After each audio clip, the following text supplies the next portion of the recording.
Primeramente ensamblamos la fuente de poder por ser la más incómoda y con más cables dentro del CPU.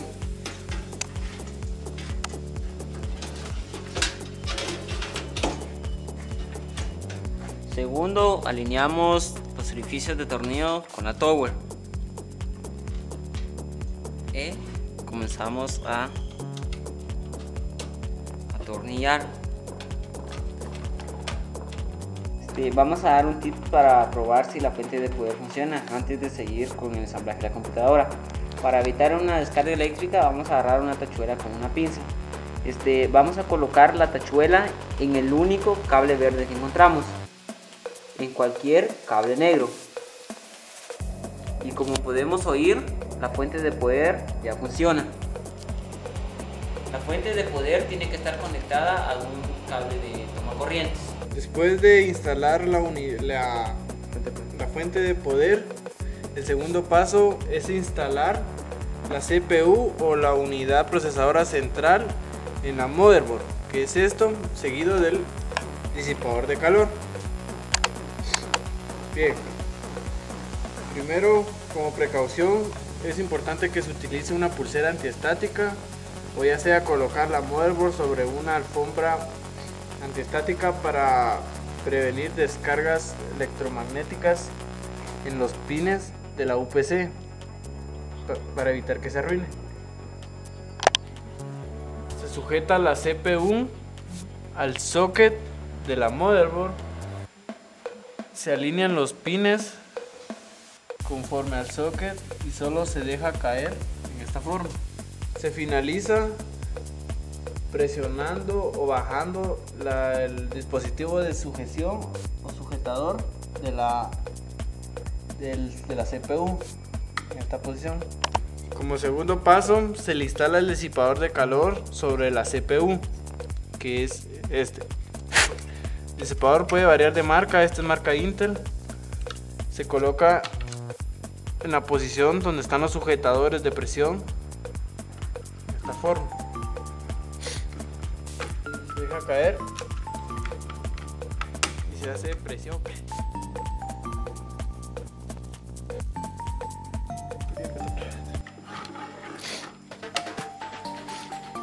Después de que se coloca, solo se colocan los seguros y se da por terminado. Bien, tercero, este es el conector del disipador de calor, el que le da energía para que trabaje el ventilador. Este se conecta al cabezal de la motherboard de la siguiente forma.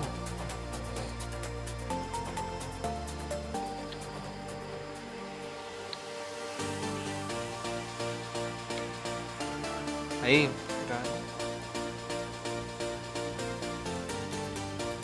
Y se da por concluido la instalación de la motherboard y el disipador de calor. Como tercer paso, ensamblamos la tarjeta madre y el gabinete del chasis.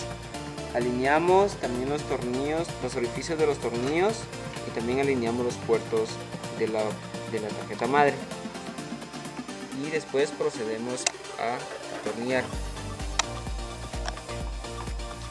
Lo mismo hacemos con los demás orificios que tenemos de la tarjeta madre y con el chasis. Bien, como cuarto paso, después de instalar la motherboard, es instalar las unidades internas. La siguiente unidad es la del disco duro. Se inserta en el espacio indicado para la unidad del disco duro y se alinean los orificios del disco duro con el chasis.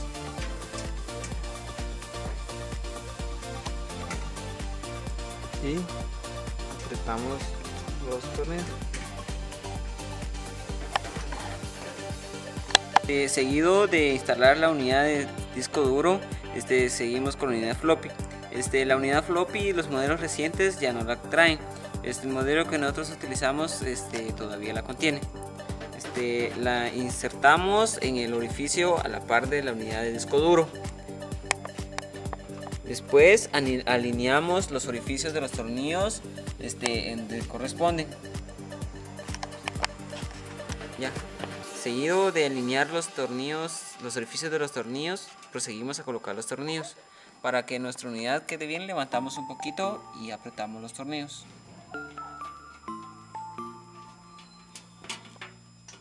Lo mismo hacemos con los demás orificios.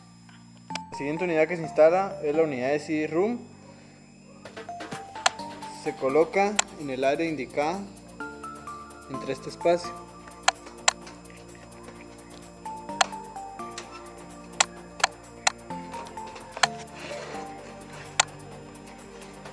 A modo de que quede la parte negra del lado de fuera. El siguiente paso es ajustar la unidad del CD con los tornillos. Se alinean los tornillos a modo de que queden al ras del chasis de la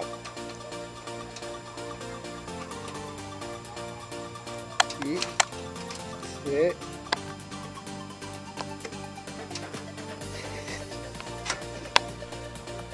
bien, después de instalar las unidades internas, procedemos a instalar los cables que distribuyen la energía eléctrica desde la fuente de poder hacia los componentes y unidades del CPU. Primero, el cable principal, que es el más grueso y el que tiene el más grupo de cables, lo instalamos en el cabezal de energía de la mother, que es este. Este cabezal tiene una parte cabal justamente ahí, donde va el sujetador de las terminales de los cables. Nos damos cuenta que es justo del mismo lado donde está ese sujetador y lo colocamos. Segundo, vamos con los cables secundarios de la fuente de poder. Estos van conectados a las unidades internas, como es el disco duro, unidad de CD-ROOM y unidad floppy.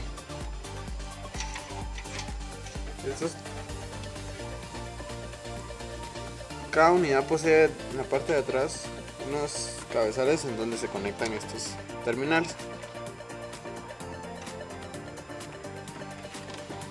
Bien, para la unidad floppy se conecta una más pequeña, que son como pines pequeños que tiene la unidad floppy en el lado de atrás.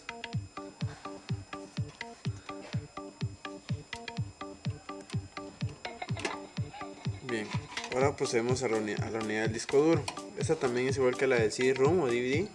Poseen unos cabezales donde simplemente conectamos y listo. Damos por terminada la instalación de los cables de energía.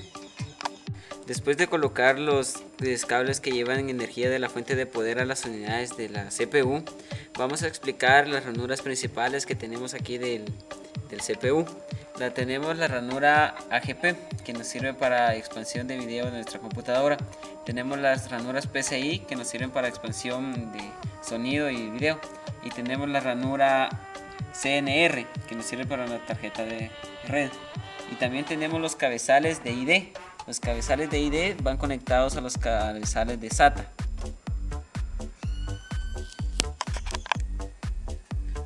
Aquí tenemos las tarjetas, las ranuras de las tarjetas RAM.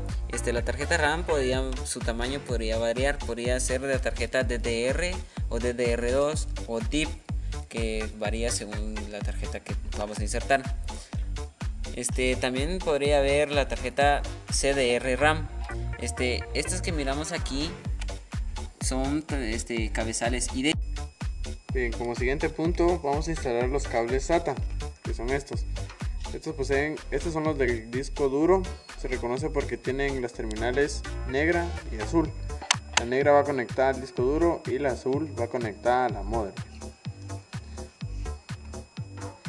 Se conecta la negra en la parte de atrás del disco duro y la azul en el espacio indicado y la mother.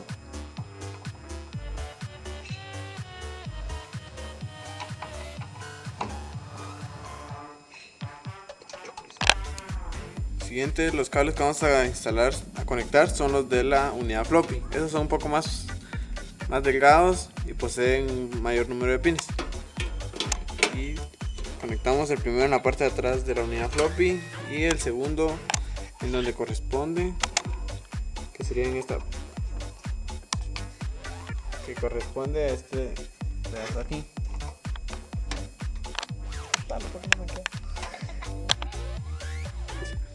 Bien, ahora procedemos a instalar los cables del CD-ROM, los cables SATA del CD-ROM a la motherboard.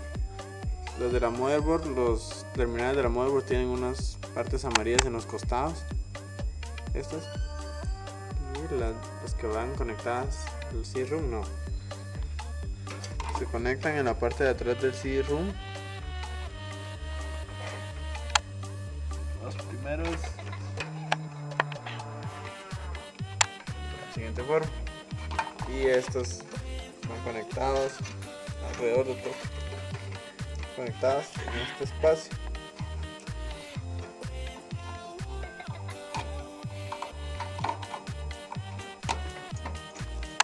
Luego colocamos la tarjeta RAM en las ranuras que tenemos para las mismas. Colocamos verificando que nos quede ensamblado correctamente. La colocamos, luego apretamos los seguros. Bien, ya por los últimos pasos procedemos a instalar el panel frontal de la tower. La mayoría de los paneles poseen actualmente lo que es las unidades frontales de USB y auxiliar. Esta solo posee las entradas frontales de USB. Bien, pasamos los cables de las unidades USB por algunos de los orificios frontales de la tower.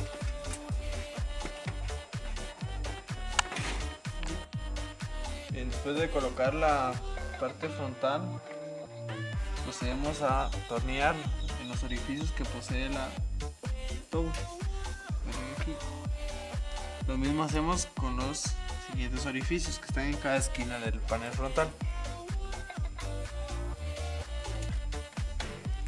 Y tenemos este grupo de cables que es de la parte frontal de la computadora, del CPU. Son de colores, estos son de las luces LED, los que indican si la computadora está encendida, apagada, etc. Estos van conectados en la motherboard. Hay una partecita de pines en donde, bueno, no creo que se alcance a leer, pero dice luces LED, dicen unas letras blancas de este costado. En este lado vamos a conectar lo que son este grupo de cables en el orden correcto. En la parte de arriba van 4 y en la parte de abajo van 3. Y los conectamos en esa parte y listo, damos por concluido. El siguiente paso es conectar los cables frontales de la USB, que es este grupo de cables. Se reconoce porque posee cables solo verdes, rojos, blancos y negros. Estos van también en la parte de estos pines. Estos también dicen aquí abajo con unas letras blancas USB. Y en esa parte donde vamos a conectar.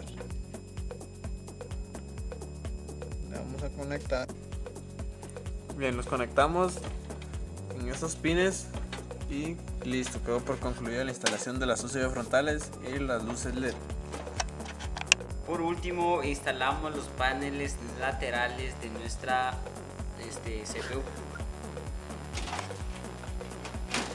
Los colocamos de la siguiente forma. Luego procedemos a atornillarlos.